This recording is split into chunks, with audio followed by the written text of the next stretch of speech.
Kapal Pukat Harimau Malaysia memasuki wilayah Indonesia. Tapi kalau dia mengancam kehidupan rakyat Indonesia, kalau perlu kita tenggelamkan kapal-kapal itu.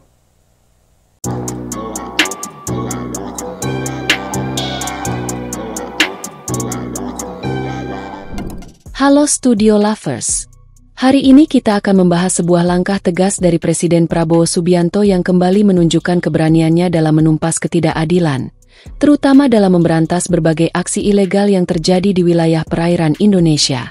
Pemerintah Malaysia pun dikabarkan panik setelah TNI AL berhasil mengamankan sejumlah nelayan yang menggunakan kapal berbendera Malaysia di perairan kita. Tak hanya itu, beberapa warga Malaysia juga tertangkap basah ketika mencoba menyelundupkan barang-barang ilegal.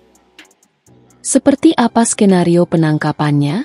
Tapi seperti biasa sebelum kita lanjut, jangan lupa ya untuk menekan tombol subscribe, aktifkan juga lonceng notifikasinya agar kamu tidak ketinggalan info terbaru dari Studio Langit. Kapal ikan Malaysia sedang menarik Pukat Harimau masuk wilayah Indonesia. Baru-baru ini, TNI Angkatan Laut kembali menunjukkan kemampuannya dalam menjaga kedaulatan laut Indonesia. Kali ini, unsur BKO Gus Kamla Armada I, yakni KRI Sultan Taha Saifuddin, STS-376, yang dikomandani oleh Letkol Laut, P. Tomosa Uscarlin Larosa, berhasil menangkap kapal ikan asing berbendera Malaysia, SLFA 4498. Kapal ini tertangkap tangan melakukan illegal fishing di perairan Selat Malaka, tepatnya di Grey Area wilayah Indonesia, pada Selasa, 4 Maret 2025 lalu. Saat sedang berpatroli, KRI STS-376 mendeteksi kapal SLFA 4498 yang sedang melakukan penangkapan ikan ilegal. Kapal itu mencoba kabur ke arah utara menuju perbatasan dua negara. Meskipun sudah diberikan tembakan peringatan ke udara, kapal tersebut tetap tidak kooperatif dan malah melakukan manuver berbahaya, hingga akhirnya terjadi tubrukan dengan KRI STS-376. Akibat insiden tersebut, kapal SLFA 4498 mengalami kerusakan dan kebocoran.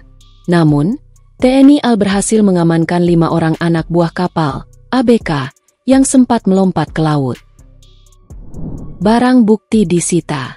Selain para ABK, sejumlah barang bukti juga berhasil diamankan, di antaranya bendera Malaysia di haluan kapal, 1 unit GPS plotter atau fish finder, buku jurnal dari anjungan kapal, 1 handphone milik ABK, 1 buah teropong, 4 pelampung, jaring dan 3 gulung tali jaring. Semua barang tersebut langsung dibawa ke pangkalan TNI AL Tanjung Balai Asahan, Sumatera Utara, untuk diproses sesuai hukum yang berlaku.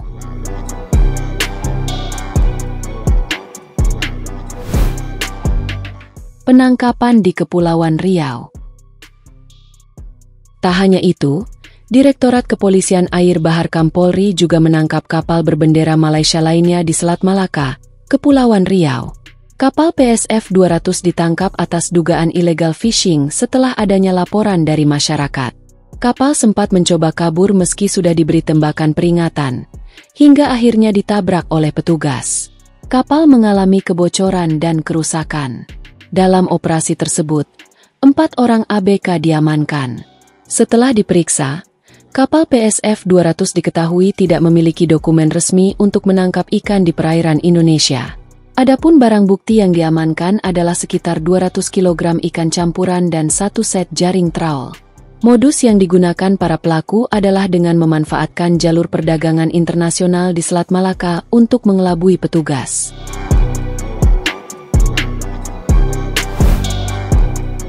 Reaksi Presiden Prabowo. Presiden Prabowo Subianto sendiri telah sejak awal memberikan peringatan tegas kepada para pelaku illegal fishing. Dalam pidatonya, beliau menyatakan akan menggandeng para ahli hukum untuk merumuskan sanksi yang tepat bagi warga asing yang melanggar hukum di wilayah Indonesia. Bahkan, Prabowo secara terbuka menyatakan bahwa kapal asing ilegal seharusnya ditenggelamkan. Kalau dia mengancam kehidupan rakyat Indonesia, kalau perlu kita tenggelamkan kapal-kapal itu. Gagalkan penyelundupan pakaian bekas. Ketegasan pemerintah tak hanya berhenti pada penangkapan kapal ikan ilegal. Baru-baru ini, TNI AL dan Bea Cukai di Pangkalan BN, Kota Waringin Barat, Kalimantan Tengah, berhasil menggagalkan penyelundupan pakaian bekas ilegal dari Malaysia. Setelah dilakukan penyelidikan sejak 27 Februari 2025, petugas menemukan 167 karung pakaian bekas yang rencananya akan diedarkan ke Pulau Jawa. Jika tidak digagalkan, Indonesia bisa merugi hingga 1,3 miliar rupiah. Mayor Laut Mahendra, selaku Kepala Operasi, menyampaikan rasa syukurnya atas keberhasilan ini dan menegaskan bahwa aksi tersebut sesuai dengan arahan langsung dari Presiden Prabowo. Penyelundupan dari luar ke dalam adalah membahayakan kedaulatan Indonesia. Penyelundupan tekstil mengancam industri tekstil kita, mengancam kehidupan ratusan ribu pekerja kita. Ketegangan Indonesia-Malaysia. Kita juga bisa melihat bahwa sikap tegas Presiden Prabowo membuat Malaysia sedikit terusik. Hubungan Indonesia-Malaysia memang tengah merenggang. Salah satu pemicunya adalah insiden penembakan terhadap WNI oleh Agensi Penguat Kuasa Maritim Malaysia, APMM, di perairan Tanjung Ru, Selangor. Presiden Prabowo mengecam keras tindakan tersebut dan meminta agar kasus ini diusut tuntas. Ia juga mengingatkan masyarakat agar tidak mudah tergiur oleh sindikat-sindikat ilegal, karena pada akhirnya hal itu hanya merugikan rakyat sendiri. Persaingan ekonomi. Persaingan Indonesia dan Malaysia juga merambah ke sektor ekonomi. Laporan Reuters menyebut bahwa Malaysia telah menggelontorkan dana sebesar 250 juta dolar AS selama 10 tahun kepada ARM Holdings, perusahaan desain chip asal Inggris, untuk membangun industri mikrochip pertama mereka. Namun, jangan salah sangka, di era Presiden Prabowo, Indonesia juga menunjukkan lompatan besar di sektor mikro dan pangan.